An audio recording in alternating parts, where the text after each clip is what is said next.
আসসালামু আলাইকুম শেখ। ওয়ালাইকুম সালাম রহমতুল্লাহ। জীবনে অনেক ছুটে যাওয়ার নামাজ আছে, পড়তে পারে নাই, সঠিক কত রাকাত জানা নাই, এবং জীবনে অনেক রোজা কাজা করতে পারে নাই, সঠিক মনে নাই কতটি রোজা এখন আদায় করতে চায়, কিন্তু সেই ব্যক্তি অনেক অসুস্থ অবস্থায় আছে, বিছানায় শয্যাশায়ী অবস্থায়। অতীতের ছুটে যাওয়ার নামাজ এবং রোজার ফিদিয়া আদায় করার তেমন কোনো সামর্থ্য নেই। প্রথম কথা, সালাতের নামাজের কোনো কাফফারা বা ফিদিয়া নেই। নামাজের কাফফারা ধরা বা ফিদিয়া দেওয়া যেটাই বলুন না কেন বেদাত, এবং বেদাত হচ্ছে গুমরাহি, গুনার কাজ, জাহান্নামে যাওয়ার কাজ, জান্নাতে যাওয়ার কাজ নয়। এই প্রথাটি যে রয়েছে সেটি নিকৃষ্ট বেদাতি প্রথা, এবং এটি হচ্ছে এক শ্রেণীর ধর্ম ব্যবসায়ীদের অবৈধ কাম। নামাজের কোনো কাফারা হয় না।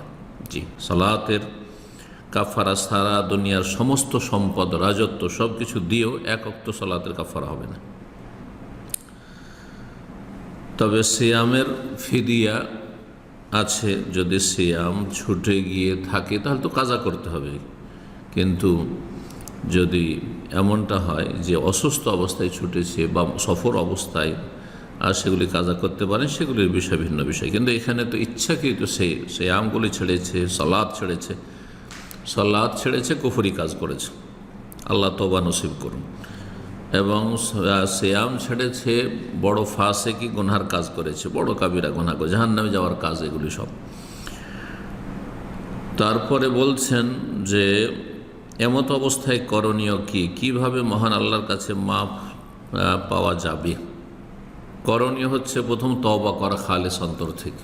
তওবা করলে আল্লাহ সমস্ত অপরাধ, সমস্ত গুনাহ মাফ করতে পারেন। কুল ইয়া ইবাদিয়াল্লাযীনা আসরাফু আলা আনফুসিহিম লা তাকনাতু মির রাহমাতিল্লাহ। কোরআন কারীমে আল্লাহ ইরশাদ করছেন, হে নবী তুমি বলে দাও যে মহান আল্লাহ বলছেন, হে আমার ওই বান্দারা, আল্লাযীনা আসরাফু আলা আনফুসিহিম, যারা সীমা লঙ্ঘন করেছো, নিজেদের অত্যাচার করেছো পাপ করে, লা তাকনাতু মির রাহমাতিল্লাহ, অতীতে যা হয়ে গেছে আর তার সংশোধনের শুধুমাত্র একটি পথ, সেটি হচ্ছে তওবা। সুতরাং আল্লাহর রহমত থেকে নিরাশ হয়েও না, আল্লাহর রহমতের আশাবাদী হও, সংশোধন করো। তওবা মানে আল্লাহর দিকে ফিরে আসে। ইন্নাল্লাহা ইয়াগফিরু যুনুবা জামিআ, আল্লাহ সমস্ত গুনাহ মাফ করতে পারেন।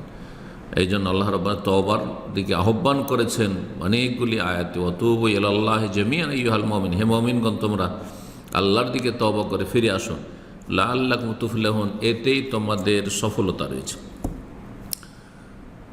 যেই সালাতগুলি বাকি জীবনে যদি পড়ে থাকে, এমন না যে এখন পর্যন্ত এই যে এখন বিছানায় এখন পর্যন্ত সে সালাত সংশোধন করতে পারেনি, এমন নয়, বরং দীর্ঘদিনের সালাত ছুটেছে, তারপরে তওবা করে সালাত পড়া শুরু করেছে, তার সাথে সুন্নত নফল পড়েছে। এই মর্মে একটি হাদিস রয়েছে, যে হাদিসটি হচ্ছে সহিহ হাদিস এবং আবু দাউদ তিরমিজির হাদিস। নবী সাল্লাল্লাহু আলাইহি ওয়াসাল্লাম বলেছেন, ইন্না আওয়ালা মা ইউহাসাবু বিহিল আবদু ইয়াউমাল কিয়ামাতি সালাত, সর্বপ্রথম বান্দার হিসাব হবে তার সালাত সম্পর্কে। যদি সালাতে পাশ করে নেয় সফল, তাহলে তো পাস, সফল। আর যদি তাতে ফেল করে যায়, সালাতে ঘাটতি, ফরজ সালাতে ঘাটতি হয়ে গেল, তখন আল্লাহ রাব্বুল আলামিন বলবেন, হাদিসে রয়েছে, ফাইন তাকাসা ফি ফরিজাতিহি শাই, যদি তার ফরজে কোনো রকমের ঘাটতি থাকে, কাল রব্বু আজ্জা ওয়া জাল্লা, মহান আল্লাহ বলবেন, ফেরেশতাদেরকে বলবেন, উনজুরু লি আবদি, উনজুরু হাল লি আবদি মিন তাতাউইন, দেখো আমার বান্দার কি কোনো নফল সুন্নাত আছে কি না, ফায়ুকাম্মালু বিহা মান তাকাসা মিনাল ফরিদাতি, ফরজে যে ঘাটতিগুলি হয়েছে সেগুলি পুরা করা হবে। এইরকমই যে সুন্নত নফল রোজাগুলি রেখেছে, সেই রোজা দিয়ে, সিয়াম দিয়ে ফরজ সিয়ামের ঘাটতি পূরণ করা হবে।